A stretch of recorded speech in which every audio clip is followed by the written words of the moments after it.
unless you've been living under a rock the last 100 years, then you probably know who Bob Lazar is.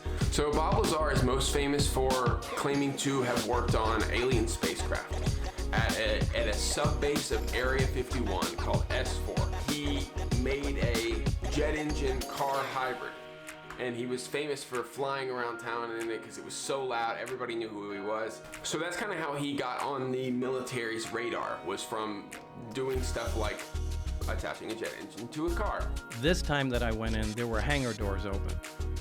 I went into the hangar door, and in the hangar door was the disc flying saucer that I worked on. I saw it sitting there, and we walked by it. It had a little American flag stuck on the side, and I thought, oh my God, this finally explains all the flying saucer stories. So after a few days of working there and kind of getting his training done, you know, getting used to kind of the area, I guess, he was introduced to his new partner, who was named Dennis. And Dennis had been working at this subbase of Area 51 for a while now. It was kind of Dennis's job to train Bob and kind of fill him in on everything that had happened before Bob got there. And usually there were hangar doors in the back that were closed, so he could just see that one. One day he was walking by, and those hangar doors were open all the way down this long hangar, and he could see all the other UFOs or all the other spacecraft that were stored in this big hangar. And he said as far as he could see, he saw 9 of them, including the one he was working on. This project was to back engineer the alien craft, and specifically it was to try and back engineer and see if we can duplicate the technology with available materials. Now, to do this, they split the project into many different pieces for several reasons. They do this on all classified projects, so nobody has a complete story, but they compartmentalize everything. Now, we had the power and propulsion. All right, in this video, we're gonna kind of explore some of the stuff that Bob saw, some of his experiences at S4, everything he claimed to have seen and gone through. That's what we're gonna be covering in this video here. So let's get into it.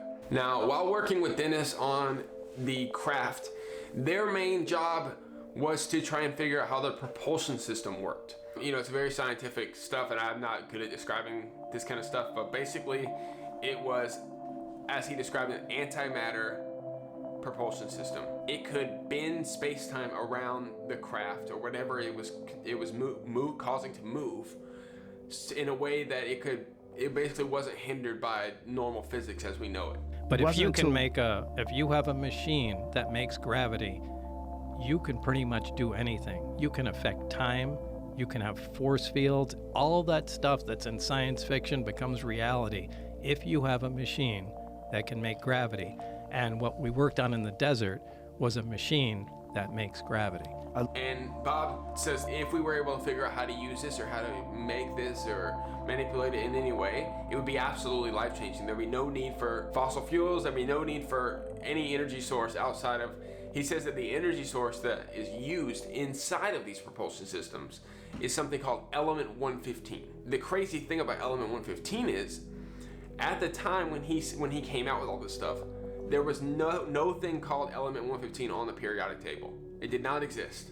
So everybody was like, it doesn't even exist. What are you talking about? Like, why are you making this up? Then, a couple years ago, what do you know? Element 115 was discovered. However, when scientists make it, it's so radioactive that it basically destroys itself within a millisecond. Like super quickly, it's just gone. As soon as they can basically make it, it's gone. Over time, many of the things that you talked about, even in the 80s, have proven to be true. Things that people said were not true were proven to be true. Element 115 was one of them, right? Right.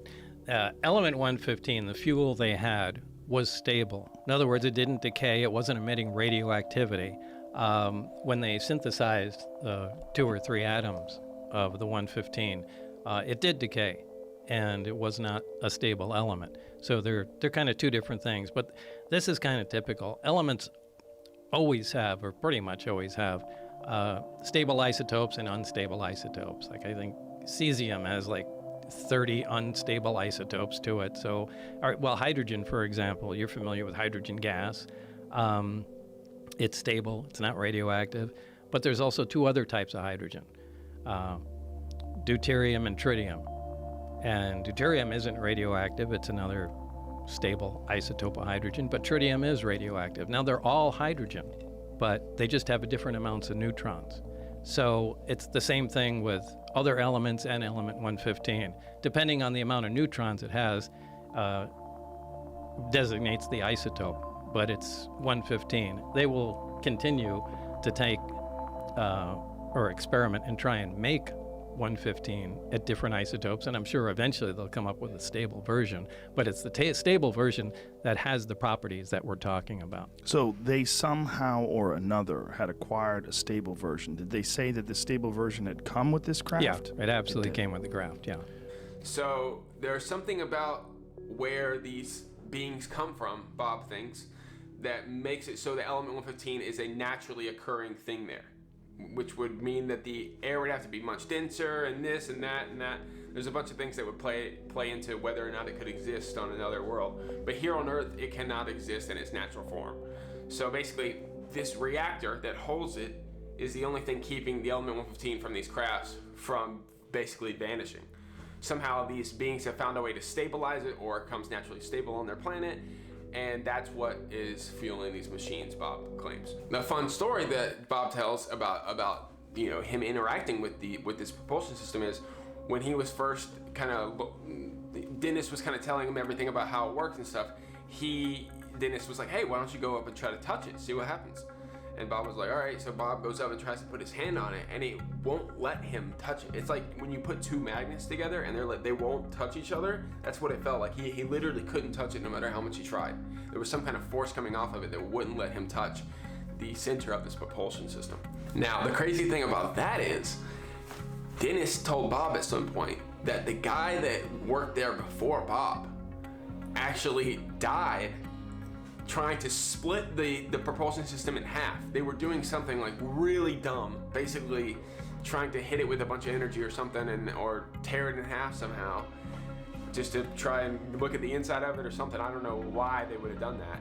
And somehow the guy died in some horrible accident. And Bob was basically hired to replace the guy that died before him, trying to reverse engineer this stuff. I was replacing somebody that Barry worked with prior to me, and I think there was some horrific accident that I didn't have a whole lot of information on, but Barry alluded to that. A horrific accident, like where someone died, or? Yeah, where somebody died. Because they were trying to tamper with things or figure out how something worked? Yeah, the reactor in particular. But yet he let you touch it. Yeah, I think what they were trying to do was cut into one. But from what I understand, according to Barry, there was an attempt made. Now, this must have been a pretty desperate attempt, because it's not a very scientific process to analyze something that way. But it looked like they used a plasma cutter or something like that to cut into an operating reactor. So not only was Bob allowed to work on the propulsion system, but at some point they let him go inside the actual craft itself. So I guess they kind of had the propulsion system set aside somewhere. They were able to get it out of the craft, put it somewhere, and move it back in. But at some point he was allowed to go inside the actual craft. And he described it as being 3 floors. Actually, you know what? I'll just let him. I'll let him describe it to you. Yeah. So you're going into this craft, and what are you thinking when you're inside of it? Like, what are you seeing? It's a very ominous feeling, because there are no. First of all, everything is one color. It's like a dark pewter color, and there are no right angles anywhere. It's as if somebody took. I've said this before. Somebody took a model and fashioned it out of wax, and then heated it just for a short time, so everything melted. Everything looks like it's fused together. Everything has a radius of curvature where 2 items meet. It's a really weird looking thing. There was almost nothing other than a small foldable hatchway that looked recognizable. Everything was really unworldly, to pick on it, a way to describe it. Now it's crazy, because the only thing that he says is similar to anything a human could have ever made when it comes to what is inside these craft is a hatch door that kind of opens, like he described it as, like, those things that hold Like, think about it like a six-pack of Corona, right? Or any kind of beer, bottles. And when you take all the bottles out, you can kind of fold it sideways, and it kind of smushes all together. That's how he describes the door working in this craft. I'm not exactly sure how to imagine it or what that would look like, but he describes it as being like that. And outside of that, nothing in the craft looked like anything he'd ever seen before. He also says that the chairs in the craft, or the seats, or whatever you want to call them, are made for basically the size of children, like something that would be like 3 feet tall.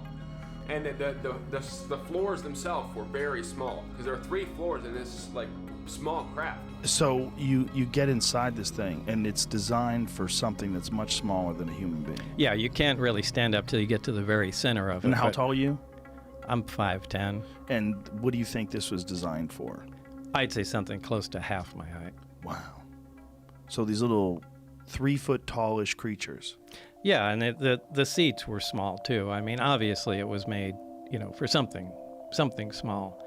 But there is no, there's nothing else in there. There's just seats, the reactor, and some of the subcomponents. There's no control panels. There's no bathroom. There's no decorative components or artwork or anything that you would recognize or trim. I mean, it's just a very bare bones thing. You're not seeing any screens?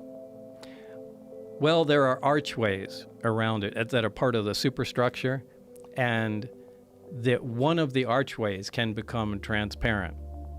When I was in there, there was another group working on one of the archways, and you could call that a screen, more or less. And I don't know if the craft is made of, an advanced metal or a ceramic. It was cold to the touch, so, I would lean more toward... And when you see this craft and you're inside, was there any indication that there was an area that they would use to control it, to pilot it? Was there a pilot seat? There were 3 seats. They sat around, the reactor was in the dead center of it, and then equidistant around there were 3 seats. That's all. There was a large, they're not consoles, they're large rectangular objects, also spaced equidistant around the center. There's nothing on them, there's no buttons, there's no lights, there's no controls. And they look the same color, the same Everything thing. is the same color. It's just a different shape. Right. And directly underneath them, there's 3 levels in the craft. The main level is what we're talking about. Directly under that, those are the gravity amplifiers, the big rectangular objects. Underneath them are the gravity emitters that look like, for lack of a better word, a trash can hanging on a pipe. 3 of those. And then the top layer, this is just my personal belief, I think that has to do with a navigation or their version of a computer with some planar panels, sensor panels around the craft that we would call portholes, but they're not portholes, they're just black areas. And I think that just determines its, position in space. But I physically was in the center section, and I stuck my torso in the bottom section and hung upside down so I could see how the gravity amplifiers were positioned. What is roughly the size of this thing? We came up with 52 feet in diameter. And so I think that's fairly small. Yeah. So whatever was moving around in this craft, whatever beings are operating this craft, must be very small, childlike beings. And the crazy thing about that is the Greys are often described as being fairly short. There are versions of them that are taller. There's stories about there's all kinds of stories if you look hard enough, but a lot of them describe them as being short. A common theory is that the Greys are actually an AI, almost like a robot created by some other civilization. So there's the Nordic civilization out there, which is like the long blonde hair, blue-eyed, tall, strong looking. A lot of people think that they might have made the gray aliens to basically do their bidding, to do whatever they want for them. And they're just like AI beings that operate. They're based, you could say that they are just as valid of a life form as a human or whatever. But a lot of people think that they're not, that they're robotic on the inside, basically, that they're not an organic matter of life. And Bob kind of describes this whole experience as working on, if you gave people from the Stone Age a nuclear reactor and told them to figure it out, That's what he described working on this propulsion system, working on this craft was like. Because he describes it as being so far ahead of any technology we have now that it was almost unfathomable that they would ever be able to reverse engineer it. That's how advanced they were. And the fact that they wouldn't even let everyone talk to each other and communicate with each other there outside of him and Dennis, it's insane. Like, they're more worried about keeping stuff a secret than they are actually figuring out the best way to actually figure out how to use this stuff. Now, let's go back to the other crafts that he saw. Those 8 other crafts and then the one that he was working on. Now, when he saw them, he said that the one, I think it was the one closest to the one he was working on, looked like it had a projectile shot through it. He said there was a huge hole through the middle of it and like an exit wound coming out the top that looked like it got shot by something and got down somehow. He said all the crafts that he saw were different shapes and sizes and looked like they could have been used for different purposes. So, think about we use a fork for one thing and a spoon for another thing. It's almost like these crafts were created for different purposes to do different things. Or they were made by different civilizations and we just happen to have a bunch of crafts from a bunch of different civilizations that have been visiting here. He said one was even like a gelatin mold. It looked like a gelatin mold. I don't know I don't even know how to imagine that. How many of these things did they have? They had nine craft altogether. I only got hands-on with one of them, so I can't really say how the others operated. Did you see the other ones? Yeah. At one time, and only one time, the bay doors between the hangars were all open, and I could see all the way through. And were they all exactly the same? No, they were all different. Different shapes? Yeah. But they were all from somewhere else? Yeah, absolutely. Now, did anyone make any attempt to explain or to tell you where they came from? No one is the least bit interested in letting everybody know all the facts. They want to give you the minimum information that's necessary to complete your task. So you're not getting the story of where they came from. You're not getting the story of how much progress other people are making. You just focus on the small component. Have you ever asked anyone that has any inkling of any idea of where they got them or how they got them? No, but something must have been said to me from Barry, but it was just too long ago, and I can't quite remember what was said, but it just left a seed in my mind. I think at least one of them was part of an archaeological dig. So it's old. At least one of them is old. I don't know if it was the one I worked on, but I remember something to do with an archaeological dig. Whoa. So that means it's not just old, it's ancient. Now, you said there's 9 of them, and you got a brief glimpse at the other ones. How were they different? Oh, they looked completely different. One looked like I called a Jello mold, and it looked like a classic Jello mold with the rippled sides to it. One was a very flat disc, like a straw hat or something like that. That was sitting up on its edge, and the thin part of it looked like a projectile had been fired through the edge of it. So I don't know if they were attempting to see if the metal could be penetrated, or if that's where the thing came from. Maybe it was shot down. But that was the only one where I saw there was actual physical damage to it. By the way, these craft, all these different kinds have been reported because it was confusing. I always thought of flying saucers what I heard Bob Lazar talk about, flying saucer, right? But if you look back in history, people have always reported the weirdest shapes. Like, none of them are alike. There are other saucers, but you got cigar-shaped, you got the top hat shaped, you have orbs. Why? Maybe they're serving different purposes. They're doing different things, like we'd use different tools. Yeah, and he said that Joe Rogan in the interview asks him, how did we get these crafts? Where do we find them? When did we get these things?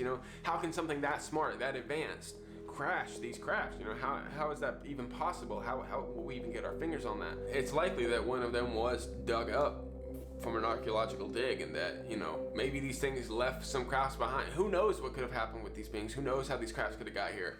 I think it's really interesting to think about, because like they say in the interview, like, how could something that advanced ever crash or mess or let something like humans shoot it down? And then you think about humans studying apes or a being that doesn't have the consciousness level of a human. Any other alligators even.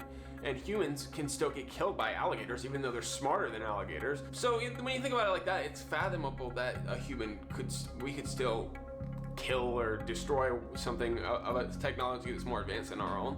So I guess it's not that unfathomable. It's just a little crazy to believe something that can move that fast and whatnot can possibly be taken out. But oh well, what can you do? I just wish I would kill to have been able to look down that hangar at all this craft like he did. I mean, that would be a dream, like an absolute dream of mine. It would just be such a wonder. Because if this stuff is true, I mean, the world as we know it is gone forever. I mean, this is something that changes everything. If he's telling the truth, which I personally genuinely believe he is telling the truth. Yeah, I've seen nothing that tells me that. We're gonna get into some theories and some stuff people said, but I'm gonna go out on a limb and say I think he's telling the truth here. But obviously it's up to you guys. You guys don't have to believe the same thing. I try to stay, on the fence about anything. I don't want to go one way or the other. But the way Bob tells his story, the evidence is coming out now from the Pentagon and the government and other people that work for the government, and even the Israeli space defense minister guy. Him coming out and saying that we have an agreement with maybe that's how we got the crafts. Maybe we have an agreement with some of these beings and they give us technology in exchange for us doing something for them. Who knows what they could possibly want from us. Maybe they just want to help us get more advanced, but they don't want to just give us the technology. They want us to figure it out for ourselves. I don't know. It's interesting to think about. Now, in all the time that they worked on this thing, all the time that they had spent before Bob got there, and even now, Joe Rogan kind of asked Bob in their interview, what did you guys figure out? Did you guys make any progress? Did you figure out anything, any idea how this thing works or how to use this thing? And essentially Bob is like, no, we don't know how it works. They do know how to use it to some extent. They know how to fly the craft. Now, this is kind of getting ahead of ourselves, but Bob basically says that at some point he was let outside and they let him watch a test flight of the craft. And he said they just did basic maneuvers. They lifted off the ground, kind of flew side to side, and then landed. It was very, very basic stuff. He said that somebody there does know how the craft at least operates enough to fly it. And the crazy thing about the craft is the inside of it does not have any wires. Nothing connects everything together in there. It seems to all be wireless somehow. Which, I guess looking at it from the perspective of Bluetooth, Wi-Fi, all the things that we have now that can make things wireless, even Tesla's theory that we could send electricity through the air, it's fathomable that's possible.